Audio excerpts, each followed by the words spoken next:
Hi, I'm Anke Summerhill from Minotti, London, and today I'm really excited to be at Squire and Partners, talking to the lovely Maria Cheung and Alice Aldous. Thank you, and welcome to the department store. So I'm Maria Cheung. I head up the interiors design team at Squire and Partners. I've been doing this role for the last, 10, 12 years now. Time's really running away, and it's been a really great position to be in. It's been a really great thing to start up. Previously, we didn't have an interior design team, but we started one earlier on, and I've been had the pleasure of working here. How about you, Alice? So I'm an associate here at Squire and Partners. I started over 6 years ago now. So we started in Wicklow Street and then we moved here perhaps 5 or so years ago. So it's been fantastic to come to the department store and sort of to be there from the beginning when Maria started the design. We have a fantastic team here at Squire and Partners. Well, it's obviously a lovely place to work because you've both been a long time. You nearly 11 or 12 years and you 6 years. And the building is absolutely, I've been there once or twice before, and every time I forget how beautiful it is. So you're very involved with the design of this building. When we purchased the building back in, I think it's 2014, it was really quite different to what you see now. All the bones were there, and actually we revealed a lot of history and a lot of textures and lovely details in the building, and that's part of the big joy about working on this project. And the really great thing about being our own client, well, the good thing and the bad thing, is that we were really able to kind of explore design and really kind of put our real kind of best foot forward and actually what we would really like to do. The bad thing is that we're kind of limitless, and and so like, should we have this? Should we have this? And so many kind of crazy ideas would come about, and it took quite a lot of work to kind of rein it all in. But I think, but we're really pleased with the results, and yeah. Were you involved in this process too, Alice, when you joined?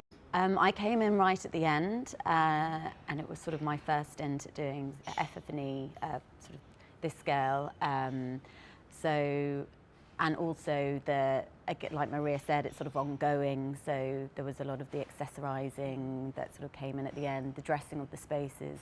As you can see, we've got lots of beautiful shelving, and we have a fantastic dome as well. So the design for that came a little bit later, so I worked on that, and we put in these lovely sort of green velvet curtains.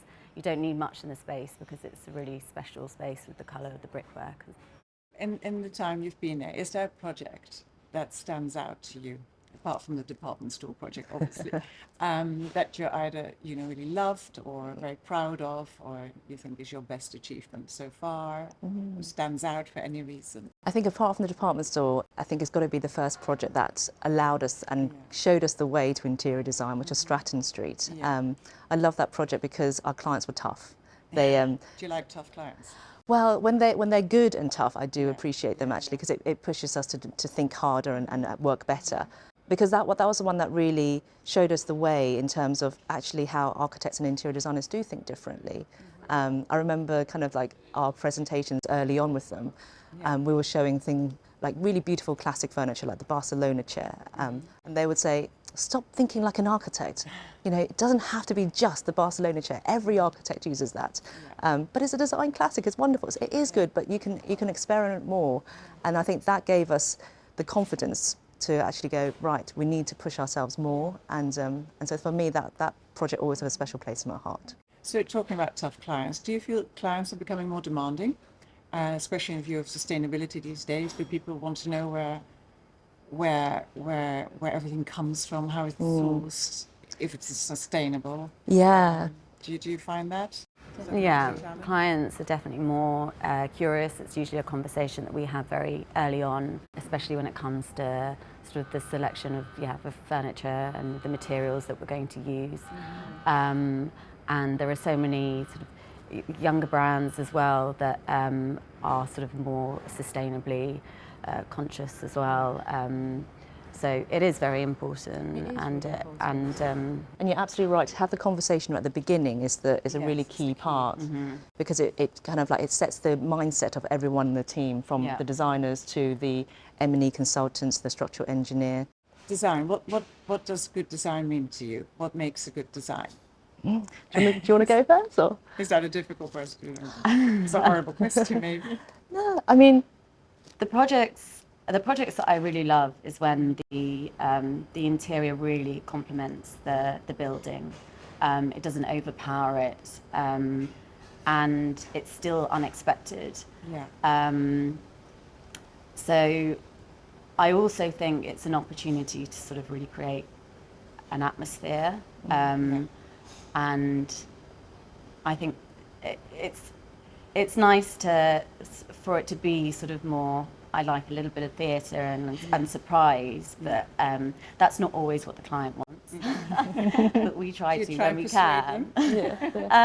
Yeah, I mean, I think at the beginning, a lot of the clients don't really know what they want. So it's sort of going through. It's suggesting things, and then, you know, you might sort of surprise yourself. Actually, that's really lovely. Is it hard sometimes to diplomatically steer them in the direction where you would like to go, ideally? So, I mean, it is really hard because design is so subjective, and and so what we always try and do, and I really believe in this way of working, is actually creating a concept and a narrative with which your design can hang on.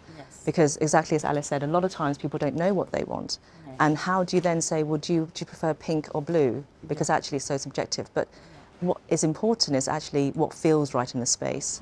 And then if you have a story, a narrative, a concept that someone can go, I see, it should be pink because it relates to this part of the story.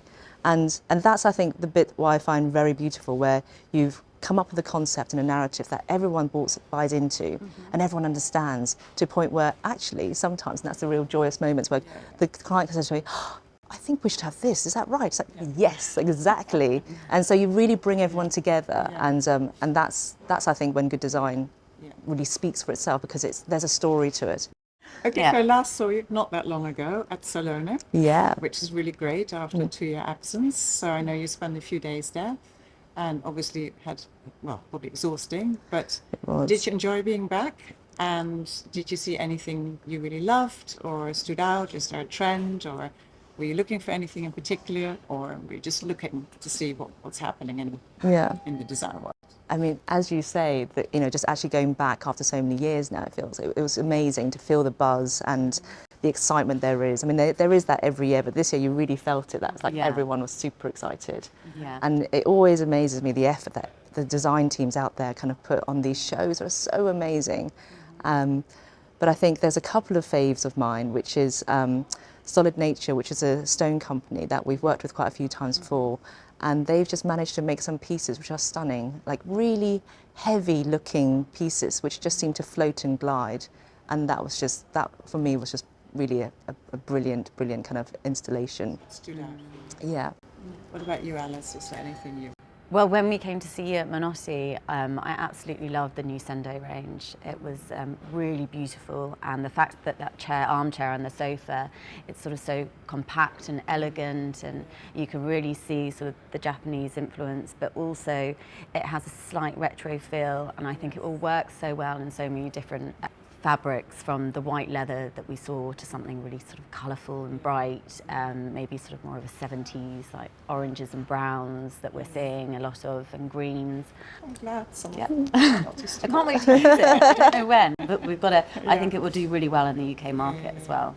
It was lovely talking to you. I so enjoyed coming here. It feels, and sitting on a lovely sofa. Yes. As mentioned. In this beautiful space, and I really enjoyed spending time with you. Thank you very much. It's really nice to have you. Thank you.